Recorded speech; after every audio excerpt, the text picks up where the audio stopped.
Sorry, is the microphone on? Awesome. Cool. So my name is John Jenkins, and I work for Hestan Smart Cooking. I've spent about 2 decades working on technology, and about the past 4 or 5 years working specifically on smart kitchen technology. And there are some smart kitchen companies that would like you to accept that the future of the smart kitchen looks something like this. A home kitchen with a robot that's methodically preparing meals based on software that has been engineered to copy recipes that were made by humans. But today, I'd like to spend some time talking to you about sort of what I see as the future of the smart kitchen. And since I've spent most of my life working on technology, you might think, oh, he's going to say that we should replace all the human things with technology things. Well, it's not the case. I've titled the first sort of chapter of our story today, "The Cake is a Lie." If you've played the game Portal, maybe you recognize the quote. I believe that we can actually learn a lot about the future by looking at the past. And one of the most interesting stories in the modern age of home cooking has to do with this product, instant cake mix. Now, there's a lot of legends around instant cake mix and sort of how it came to be. And I'd like to set a few of those myths straight while also building a case for what this means about the smart kitchen. So in the 1930s in the US, there was a glut of molasses. And if you don't know what molasses is, it's a byproduct of refining sugar. Well, in Pittsburgh, there's this company, and the company is called P. Duff & Sons. And they have their own brand of molasses, and their problem is that they have tons of molasses, more than they know what to do with. And so a guy named John Duff sets about trying to solve this problem. And what he does is he takes molasses, he dehydrates it, he combines it with the other ingredients necessary to make cake, and he puts it into a can. And this is the first cake mix that you see here. Now, his goal was to make preparing a cake as simple as opening a can, adding a little bit of water, and baking it. And he actually achieved this with pretty remarkable success. And over the next few decades, the popularity of instant cake mixes in America exploded. American housewives were always using instant cake mixes to bake cakes. Familiar brands such as these, Pillsbury, Betty Crocker, General Mills, Duncan Hines, they all started to produce their own versions of these instant cake mixes in a variety of new flavors. If you would have been in the US prior to 1940 and someone said, "I made a homemade cake," it would have meant that they took all the raw ingredients, measured them, and made the cake themselves. But by the 1950s, when people said, "I made a homemade cake," it meant that they opened a box of cake mix and made it out of a box. So in the 1940s, the sales of this explode in the US. But then in the 1950s, a crisis strikes. The instant cake mix sales start to flatten out. And of course, if you're an executive at Duncan Hines or Pillsbury, this is a huge problem for you. And so you set about trying to figure out what's happening. And this is where actually the greatest myth about cake mixes comes in. And it has to do with this guy. His name is Dr. Ernest Dichter. He's an American psychologist and marketer. And he's worked with a bunch of corporations over the years to help them solve problems. He actually coined the term focus group to refer to a group of people that give feedback about a new product. So anyway, it's the 1950s. And Dichter finds himself at General Mills, where they're trying to explain this decline in cake sales. And he comes up with an answer. And his answer is this: eggs. And so at this time, most instant cake mixes included powdered eggs. And the cook just added water. And this made things too easy, according to Dichter. You see, he thought baking was an expression of femininity. And so when a woman pulls a cake out of the oven, and these are his words, not mine, it's like giving birth. And mixes that require a woman to cook and only add water are threatening to women, and they feel marginalized. So he said, in order to enjoy the emotional rewards of presenting a homemade cake, housewives had to be persuaded that they actually baked it. They needed to make more of a contribution. And so Dichter comes up with this thing: we'll add 2 fresh eggs to the cake mix, and that will make them feel like they've made a contribution. Now, the problem with this is actually there were cake mixes with eggs added before this point in time, and it turns out Pillsbury had experimented with it and a whole bunch of other things. And so it's kind of a sort of not really probably the real story. And if you talk to researchers today, what they'll tell you is that the real reason the instant cake mix industry recovered has to do with this: frosting. So at about the same time that Dichter came up with his egg theory, frosting started coming out. And cake mix boxes featured elaborately decorated cakes that looked like football fields or castles or 3-ring circuses or whatever. And in fact, even Better Homes and Gardens wrote about it in the 1950s. You can put your effort into glorifying your cake with frosting, dreaming up an exciting trim that puts your own label on it. So whether you believe that it was the eggs or the frosting, it doesn't really matter because the conclusion's the same, right? The person making the cake needs to feel like they've done something, either via eggs or via frosting. And home cooks want to be a part of the thing that they're creating, but not too much a part of things, right? Because if you face the difficulty of baking purely from scratch, you might find the task too daunting and you're not even going to try it, right? But similarly, if it's just add water, it's not involved enough. And so as with like so many things in life, like the truth is probably somewhere in the middle here is where people want to be. They want to feel enjoyment, but not put forth the full effort. So that takes us to our second chapter today, which is called Set It and Forget It. So this guy is Ron Popeil. He coined the phrase set it and forget it. He's an American inventor and a really good marketer. He's really well known for television infomercials like the Chop-O-Matic and the Veg-O-Matic and all sorts of other omatics.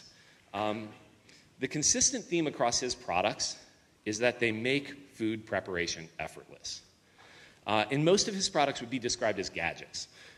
So don't get me wrong, like this guy has made more than $1 billion in profit selling gadgets, but they're typically not the type of products that you grow to love. They're typically you will put them in the back of your cupboard after a few uses and never see them again. Well, I think Ron's spirit is actually present in a lot of smart kitchen devices that we're seeing now. In other words, you load the ingredients in, hit a button, and the robot makes your food. You don't actually need to do any work at all. And there's a whole bunch of companies working on this basic concept, and there's lots of venture capital money flowing into them, and so very popular right now. But the question in my mind is whether this concept, building a robot chef that does all the work, is actually what we should be doing. So let me ask you this. What is the closest thing you have in your kitchen to a robot chef right now? I'd argue it's this. It's a microwave. Microwave is the single most popular kitchen appliance in America, more than stoves or ovens or anything else. With your microwave, you put food in it. You can hit like a single button, and you can get a baked potato or popcorn or defrosted vegetables. But how often do you hear people say that they love their microwave oven? In fact, like people are often embarrassed to admit that they cook something in a microwave. In fact, like some people don't even refer to it as cooking, right? They'll say, oh, I nuked my food instead of cooked it, right? So it's important to realize that cooking serves multiple purposes for human beings. Like if you've ever taken a psychology class, you might have seen this diagram. It's Maslow's hierarchy of needs. And it's a framework for thinking about what motivates humans. The basic idea is that you need to fulfill the lower level needs before you can fulfill the higher level needs. And so the ultimate goal is to get to those higher level needs. You want to reach the top of this pyramid. Well, at the base of the pyramid, we see things like food, right? In fact, you have to eat if you want to live, so we can't achieve higher level needs if we're dead. But is this how we should actually think about cooking in the smart kitchen? That it's purely to provide sustenance? If so, like robot cooking is probably great, right? Like more people will eat and they won't die. But remember, there's also this goal to satisfy the higher level needs. And near the top, we see things like achievement, confidence, self-esteem, and creativity. And I would argue that the automation of the cooking process is actually in tension with achieving these higher level needs. So I think there might be a continuum like this that exists, where total automation exists on one end, and Maslow's hierarchy and the higher needs exist on the other. The more automation there is, the fewer opportunities there may be in order to achieve these higher level needs. So the question for us as people who are building the smart kitchen is, where should people be on this continuum? Or, where do they want to be? And that leads to the sort of final chapter of today's story. And I've titled it, The Problem with the Race to the Bottom is that you might win.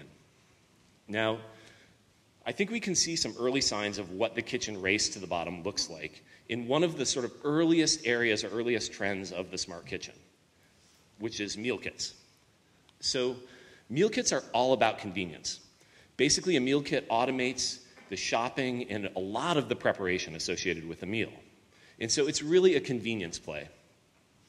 And I think meal kits are a perfect example of how a smart kitchen technology can actually be anti-creative in the kitchen. I mean, if you think about it for just a few seconds, if I gave you this set of ingredients, what can you make? Like, depending on your level of skill as a cook, you could probably come up with dozens of things. I'm a mediocre cook, so I could come up with like pot roast, stuffed bell peppers, I could grind the beef for hamburgers, and could make a few other things. But what if I gave you a meal kit with the exact same ingredients in a slightly different form? This is the same set of stuff. What can I make with it? Well, I would argue you can make fewer things with this, right? For example, it should be obvious that I can't make a pot roast anymore, right? I probably can't make stuffed bell peppers when the peppers have been all sliced up for me. And because meal kits provide these ingredients in a very specific form, in a very specific quantity, they take away a lot of the creative options for the home chef. And that reduces the ability to achieve that sort of self-actualization from cooking. And if you followed our industry, one thing you're probably aware of is that many of the early meal kit companies have gone away, or they've pivoted, or they've been consumed by some other company. And the reason for this is that a customer that's buying something based purely on convenience has very little emotional attachment to that product, right? If another product that's equally convenient or a little bit cheaper or gets there a little bit faster comes along, there's no cost at all to switching brands. And so there's this very quick race to the bottom. So if selling sustenance doesn't result in a sustainable business model, the question is, for us, I think, what does? What should the smart kitchen experience be? Well, the first thing I think we need to acknowledge is that the experience needs to be hands-on, at least at some level. In a world where a user, and I really carefully chose the word user here, in a world where a user simply pushes a button and out pops a meal, there's not a lot of satisfaction associated with the creation of that meal. So cooks in the smart kitchen need a sufficient level of involvement, kind of like with cakes, in the creation of that meal. A second key part of the smart kitchen experience is an acknowledgement that eating is a social event. A device or meal that can only serve one or two people takes away the ability to interact as a group around a meal. It removes the ability to tell stories, to laugh, to interact, to be part of a group. The communal nature of dining together is a key element of this experience, and our devices should foster this type of experience, this social experience. Third, I think we need to acknowledge that learning new skills is a key part of the smart kitchen experience. Have you ever learned a new trick?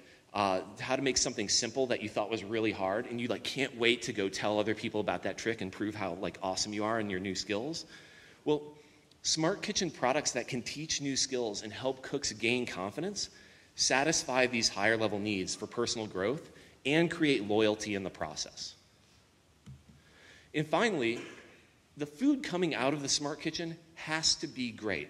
Not good, it has to be great.